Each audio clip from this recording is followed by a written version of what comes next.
السلام علیکم little friend, کیسے ہیں آپ سب؟ میں امید کرتا ہوں سب خیریت سے ہوں گے، خوش ہوں گے۔ لٹل فرینڈس، میرے پیارے پیارے دوستوں، میں نے لاسٹ ٹائم آپ کو ظالم ملکہ کا پارٹ 1 سنایا تھا۔ آج میں آپ کو ظالم ملکہ کی کہانی کا پارٹ 2 سناؤں گا۔ پیارے دوستوں، آپ دیکھ رہے ہیں انوکھی کہانیوں کا چینل۔ میں ہوں محمد محسن سرور۔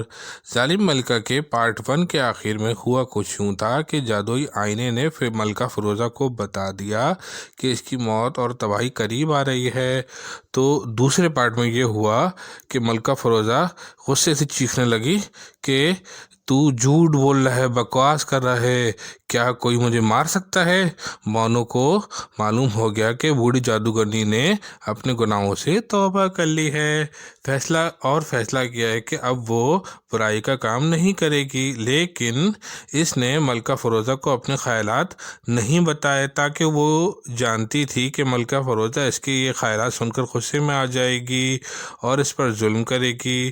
بوڑھی جادوگرنی اس کا حکم ماننے پر مجبور تھی۔ شہزادی ثانیہ 3 گھنٹے بعد بے ہوش ہو گئی۔ بونے بھی پریشان ہو کر اسے ہوش میں لانے کی ترکیبیں سوچنے لگے، اور پھر انہوں نے فیصلہ کیا کہ وہ بوڑھی جادوگرنی سے اس سلسلے میں مدد لیں گے۔ انہوں نے جادوگرنی سے بات کی اور شہزادی کی رہائی کے لیے کہا۔ جادوگرنی نے انہیں تسلی دی، اور پھر ملکہ فیروزہ نے کہا کہ ملکہ فیروزہ نے بوڑھی جادوگرنی سے کہا کہ شہزادی کو جادوئی سیب کھلاتی رہے تاکہ اس کا خون اور ذائقہ دار ہو جائے۔ اس نے شہزادی ثانیہ کے کمرے میں آ کر بانو کو باہر نکال دیا اور ان سے کہا کہ وہ باہر نگرانی کرے کہ کوئی اس طرف نہ آئے، اور پھر بوڑھی جادوگرنی نے جادو کر کے شہزادی کو جگا دیا اور اس سے کہا کہ وہ ایسے ظاہر کرے کہ وہ مری ہوئی ہے۔ اس طرح اس کا تابوت باہر جنگل میں رکھوا دیا جائے گا، یوں وہ وہاں سے اپنے محل چلی جائے گی۔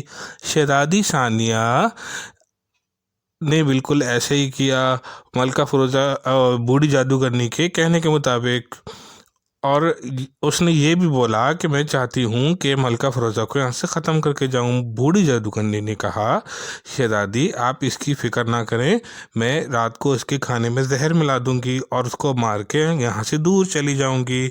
اس کے بعد پھر شہزادی ثانیہ نے ایسے ہی کہا جیسے بوڑھی جادوگرنی نے کہا تھا۔ پھر ملکہ فیروزہ نے بانو کو حکم دیا کہ جا کے اس کا تابوت لے کر آؤ، اس کو تابوت میں بند کرو اور اس کو جنگل میں چھوڑ آؤ۔ اس کے بعد پھر بانو نے ملکہ فیروزہ کے حکم کی تعمیل کی اور جنگل میں چھوڑ آئے۔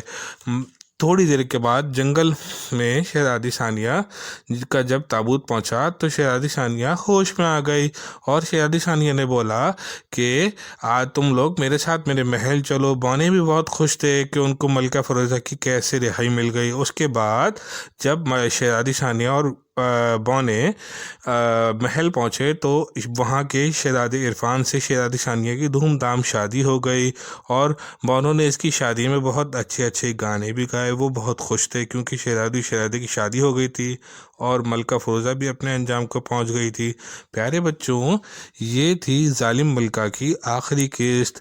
اب میں آپ کو نیکسٹ ایپیسوڈ میں اگلے ایپیسوڈ میں آپ کو میں کوئی نئی کہانی سناؤں گا۔ اگر آپ کو میری کہانی اچھی لگے تو انوکھی کہانیوں کے چینل کو سبسکرائب کیجیے، لائک کیجیے اور کمنٹس کیجیے۔ السلام علیکم۔